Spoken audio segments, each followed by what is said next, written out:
Eu não comecei essa história numa estrada, como quase sempre acontece comigo. Dessa vez, começou num silêncio estranho, daqueles que parecem pesar no peito. Eu estava parado num acostamento de terra vermelha, ali para o lado do interior do Mato Grosso, esperando o dia clarear para seguir viagem. O motor desligado, só o barulho dos insetos e um vento quente passando devagar pelo caminhão. Era aquele tipo de madrugada em que a gente sente que não devia estar ali, mas já está fundo demais para voltar. Meu nome é Zeca Estrada. Eu rodo esse Brasil há tempo suficiente para saber que lugar esquecido demais sempre guarda coisa ruim. E aquela região era esquecida até pelo esquecimento. Não tinha placa, não tinha sinal, não tinha nada. Só uma estradinha estreita, mato fechado dos dois lados e um morro recortado mais à frente, parecendo uma ferida aberta no chão. Eu só parei ali porque o sono me venceu. E porque o velho Anselmo, um mecânico que encontrei horas antes num posto caindo aos pedaços, me avisou para não rodar de noite por aquelas bandas. Ele falou baixo, quase cochichando, que ali tinha uma mina antiga. Mina que nunca devia ter sido aberta, nem fechada. Segundo ele, quem mexeu com aquilo deixou coisa enterrada que não morre fácil. Na hora eu ri. Caminhoneiro vive ouvindo história torta. Mas parado ali, com o escuro me encarando, a risada morreu antes de sair, porque tinha algo errado naquele lugar.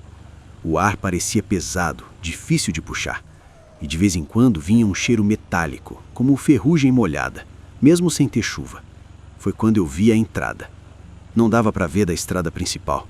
Só quando a lua saiu por trás das nuvens é que revelou um buraco escuro no morro.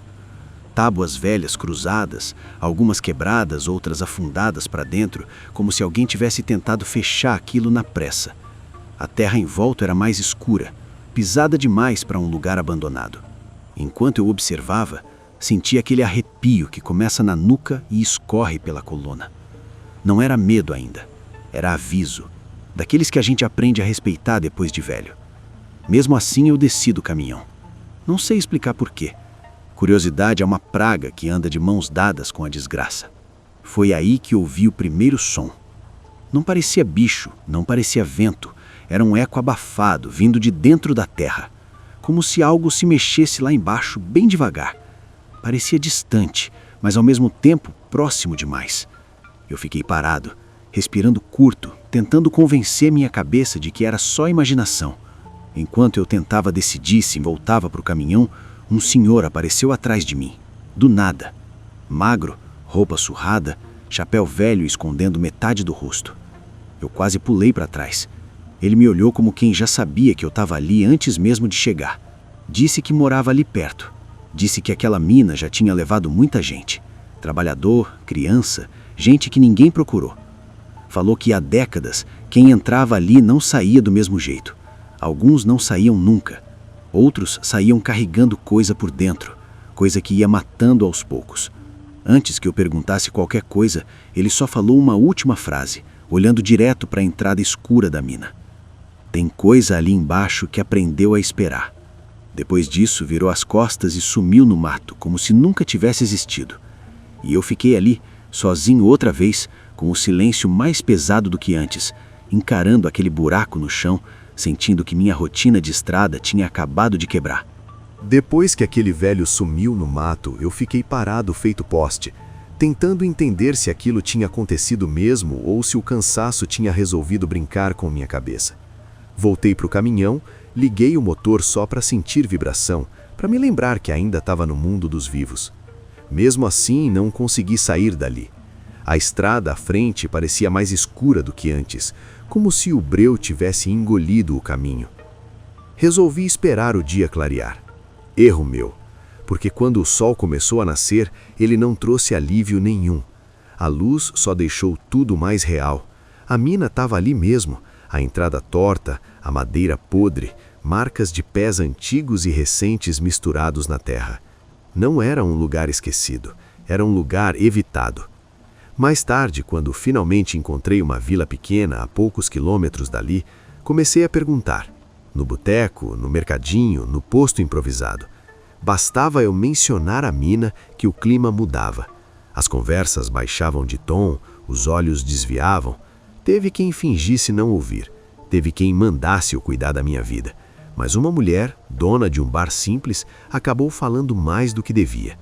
Ela contou que, muitos anos atrás, aquela mina foi aberta para tirar minério. Gente pobre, gente sem nome, gente que ninguém ia procurar. Disse que alguns adoeciam rápido, outros aguentavam mais tempo, mas nunca voltavam iguais. Tremedeira nas mãos, manchas na pele, dificuldade para respirar. Quem saía, morria depois. Quem ficava, sumia. Segundo ela, o pior começou quando começaram a desaparecer crianças, filhos de trabalhadores, órfãos, gente trazida de longe. Ninguém registrava, ninguém perguntava. A mina virava cemitério sem cruz, e quem mandava lá dentro anotava tudo, como se gente fosse número, como se dor fosse ferramenta. Aquilo me embrulhou o estômago e, ao mesmo tempo, me puxou ainda mais para perto daquele buraco, porque eu comecei a perceber que o que estava enterrado ali não era só passado. Ainda tinha coisa viva naquele lugar. Não viva de respirar, viva de permanecer. Voltei para a estrada de terra no fim da tarde. A ideia era só olhar mais de perto e ir embora, só isso. Mas quando cheguei, vi que a entrada tinha sido mexida. Uma das tábuas que antes estava caída agora estava de lado, como se alguém tivesse passado ali recentemente. Pegadas frescas, pequenas demais para serem de adulto. Meu coração começou a bater errado. Não devia ter ninguém ali. Todo mundo da vila jurava que ninguém chegava perto daquele lugar há anos. Mesmo assim, ouvi de novo aquele som abafado. Dessa vez mais claro, um arrastar lento, como coisa pesada sendo puxada no chão. Eu gritei, não sei porquê, talvez para provar para mim mesmo que ainda tinha voz. O som voltou diferente, parecia responder, um eco torto, arranhado, vindo das entranhas da terra. Foi ali que eu entendi que aquilo não era só um lugar maldito, era um lugar que lembrava, que guardava. Mesmo assim, eu entrei alguns passos. A luz da lanterna mal cortava a escuridão. O ar lá dentro era quente, com cheiro forte de metal e coisa velha. Nas paredes, marcas riscadas, como anotações feitas à unha ou com um pedaço de pedra. Contagens, datas, símbolos que não faziam sentido nenhum. Quando eu ouvi um choro, fraco e distante, minhas pernas quase falharam. Não era alto, não era desesperado, era cansado. Um som que parecia estar ali há muito tempo, repetindo sem saber se alguém ainda escutava. E foi nesse momento que a lanterna piscou, e eu percebi que não estava mais sozinho ali dentro. Quando a lanterna piscou, eu senti o sangue gelar. Não foi medo de escuro. Caminhoneiro aprende cedo a lidar com noite. Foi a sensação clara de que alguma coisa ali reagiu à minha presença. Como se aquele lugar tivesse percebido que alguém de fora tinha cruzado a linha. O choro parou de repente. Silêncio seco, pesado. Meu coração batia tão forte que eu tinha certeza que ecoava pelos túneis. Dei mais 2 passos para frente e o chão cedeu um pouco sob meus pés, soltando um estalo oco. Aquele som respondeu de longe, como se a mina fosse muito maior do que parecia por fora. A luz voltou fraca, tremendo. Foi quando eu vi as correntes, enferrujadas, presas nas paredes de pedra. Algumas ainda fechadas, outras abertas, como se quem tivesse ali tivesse sido arrancado à força. No chão, marcas antigas de arrasto, misturadas com algo mais recente, como se ainda houvesse movimento ali dentro, mesmo depois de tanto tempo. O ar começou a pesar no peito. Cada respiração queimava a garganta. Minhas mãos começaram a tremer, não só de medo, mas de algo diferente. Um mal-estar estranho, um gosto metálico na boca. A sensação era de estar respirando veneno. Foi aí que eu entendi por que ninguém ficava muito tempo naquele lugar. Segui o som de passos lentos mais à frente. Não eram meus. Eram arrastados, irregulares, como de alguém que não tinha mais força para andar direito. Quando virei um corredor mais estreito, a lanterna iluminou paredes cobertas de riscos. Contagens longas, repetidas, dias, meses. Algumas marcas paravam de repente, como se quem riscasse tivesse desaparecido no meio da contagem. No chão, eu vi algo pequeno. Um sapato velho, de criança. O couro duro, ressecado, mas ainda inteiro. Aquilo me quebrou por dentro, porque confirmou tudo o que eu tinha ouvido na vila. criança tinha estado ali, sofrendo, esperando. Foi quando eu ouvi uma respiração atrás de mim, lenta, raspada, quase um ronco. Virei rápida, mas não vi ninguém. Só o túnel escuro e a sensação de que algo estava muito perto. A lanterna começou a falhar de novo, piscando mais rápido, como se não aguentasse mais aquele lugar. Então eu vi o vulto, magro demais para ser gente, curvado. A pele brilhava num tom esverdeado como cobre velho. Os olhos fundos refletiam a luz de um jeito errado. Não andava, deslizava, arrastando correntes presas ao próprio corpo como se fizessem parte dele. Ele não falou, só levantou a cabeça devagar. A boca abriu, mas o som que saiu não era voz. Era um sopro doente, carregado de dor antiga. Atrás dele, outros vultos começaram a se mover na escuridão. Pequenos, grandes, todos marcados pela mesma cor morta. Minhas pernas não respondiam. Meu corpo inteiro gritava para correr, mas alguma coisa ali dentro da mina parecia me segurar. Como se aquele lugar quisesse mais um para contar, mais um para anotar, mais um para não sair. Foi quando eu senti mãos geladas tocando meu braço. Não uma, várias, fracas, mas insistentes. Não era ataque, era pedido, um desespero mudo, como se quisessem sair através de mim. A lanterna apagou de vez, e no escuro total, eu ouvi a mina respirar. Eu não sei dizer quanto tempo fiquei naquele escuro. Ali dentro, o tempo não anda direito. Parece que ele escorre pelas paredes junto com a umidade. O ar ficou ainda mais pesado e aquela sensação de veneno nos pulmões piorou. Meu corpo inteiro tremia, não só de medo, mas como se algo tivesse tentando entrar em mim. As mãos que me seguravam não apertavam, elas puxavam, imploravam. E foi aí que eu entendi. Aquilo não queria me matar. Queria sair. Queria usar alguém vivo para atravessar o que a mina não deixava mais atravessar. Eu fechei os olhos e fiz a única coisa que me veio à cabeça. Comecei a falar.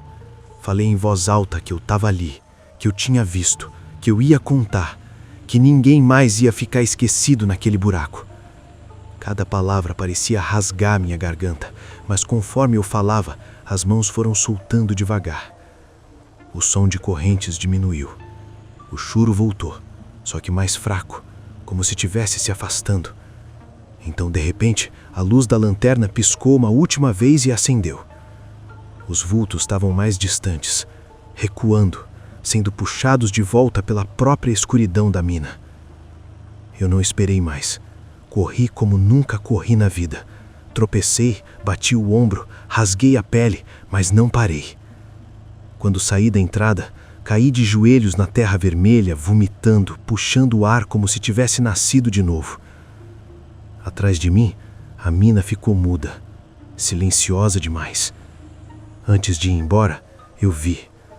As tábuas da entrada começaram a ceder sozinhas. A terra deslizou. O buraco foi se fechando, como uma boca cansada. Não parecia desmoronamento. Parecia decisão. Eu fui direto embora dali. Não passei mais na vila, não perguntei nada para ninguém. Só peguei a estrada e segui, com a sensação de que algo ainda vinha comigo. Por dias, minhas mãos tremiam, minha respiração doía, um gosto de ferrugem não saía da boca. Depois passou, mas a lembrança não. Hoje, sempre que eu rodo pelo Mato Grosso e vejo estrada de terra demais, de silêncio demais, eu lembro daquela mina. Lembro que tem um lugar que não é para ser explorado, porque não é só pedra que fica enterrada. É gente, é dor, é coisa que aprende a esperar. E eu conto essa história não para assustar, mas para lembrar. Porque enquanto alguém escuta, ninguém ali está totalmente esquecido. Agora eu quero saber de você. Você acha que aquele lugar realmente se fechou para sempre? Ou só está esperando alguém curioso demais aparecer? Deixa seu comentário aqui embaixo porque eu leio todos. Se você quer continuar ouvindo histórias pesadas de estrada, mistério e terror realista, segue o canal e fica por aqui. E quando terminar esse vídeo, assiste também o último roteiro que eu contei para vocês, A Estrada Onde Ninguém Para. Aqui é o Zeca Estrada e a gente se vê no próximo caso, se a estrada deixar.